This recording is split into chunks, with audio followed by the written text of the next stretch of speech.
ಸುಮಾರು 400 ಕೋಟಿ ರೂಪಾಯಿಗಳ ಹಗರಣ. ಇದು ಇಷ್ಟು ದೊಡ್ಡ ಹಗರಣ ಆಗಿದ್ರೂ ಸಹ ರಾಜ್ಯ ಸರ್ಕಾರ ಇವತ್ತು KPSC ಇಂಟರ್ನಲ್ ಎನ್ಕ್ವೈರಿ ಕಮಿಟಿಗೆ ತನಿಖೆ ಮಾಡಿ ಅಂತೇಳಿ ಹೇಗೆ ಅವಕಾಶ ಕೊಡೋದಕ್ಕೆ ಸಾಧ್ಯ?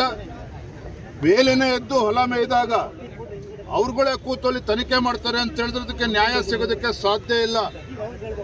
ಹಾಗಾಗಿ ಏನು ಇವತ್ತು ಭ್ರಷ್ಟಾಚಾರ ನಡೆದಿದೆ KPSCನಲ್ಲಿ, PDOಗಳಿರ್ಬೋದು, VAಗಳಿರ್ಬೋದು, ಪಶು ವೈದ್ಯಾಧಿಕಾರಿಗಳ ನೇಮಕಾತಿ ಇರ್ಬೋದು, ಇವೆಲ್ಲ ಪ್ರಕ್ರಿಯೆ ನೇಮಕಾತಿ ಪ್ರಕ್ರಿಯೆಯಲ್ಲಿ ಬಹಳ ದೊಡ್ಡ ಹಗರಣ ನಡೆದಿದೆ.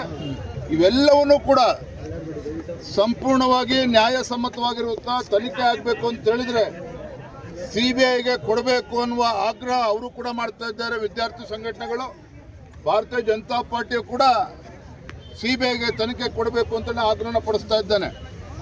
ಮತ್ತೊಂದು ವಿಚಾರ ಸಚಿವರು ಮಾತನಾಡಿದ್ರು ಅಂತ ಕೇಳಿದ್ದೇನೆ. ಕೆಲವರೆಲ್ಲ ನಮ್ಮ ಸರ್ಕಾರ ಇದ್ದಾಗ ನೇಮಕಾತಿ ಆಗಿದೆ ಅಂತೇಳಿ. ನೋಡಿ, ಭ್ರಷ್ಟಾಚಾರಕ್ಕೆ ಯಾವುದೇ ಸರ್ಕಾರದಲ್ಲಿ KPSC ಮೆಂಬರ್ಸ್ ನೇಮಕಾತಿ ಆಗಿರಲಿ, ಭ್ರಷ್ಟಾಚಾರನೇ. ಯಾಕೆ ರಾಜ್ಯ ಸರ್ಕಾರ ಮೀನಾಮೇಷ ನೋಡ್ತಾ ಇದೆ CBI ತನಿಖೆ ಕೊಡೋದಕ್ಕೆ? ಮಾನ್ಯ ಮುಖ್ಯಮಂತ್ರಿಗಳಿಗೆ ಸರ್ಕಾರಕ್ಕೆ ಎಷ್ಟು ಪಾಲು ಹೊಂದಿದೆ ಹಾಗಾದ್ರೆ 400 ಕೋಟಿ ರೂಪಾಯಿಗಳಲ್ಲಿ? ಹಾಗಾಗಿ ವಿದ್ಯಾರ್ಥಿ ಜೀವನ ಜೊತೆ ಏನು ಚೆಲ್ಲಾಟ ಆಡ್ತದೆ ಕಾಂಗ್ರೆಸ್ ಸರ್ಕಾರ, ಇದಕ್ಕೆ ಇತಿಶ್ರೀ ಆಡಬೇಕು ಅಂತ ಹೇಳಿದ್ರೆ, ಭ್ರಷ್ಟಾಚಾರಕ್ಕೆ ಇತಿಶ್ರೀ ಆಡಬೇಕು ಅಂತ ಹೇಳಿದ್ರೆ KPSCನಲ್ಲಿ ಸುಧಾರಣೆಗಳನ್ನು ತರಬೇಕಾಗ್ತದೆ. ಸದನದಲ್ಲಿ ಸಮಗ್ರವಾಗಿ ಚರ್ಚೆನೂ ಕೂಡ ಆಗಬೇಕಾಗುತ್ತೆ.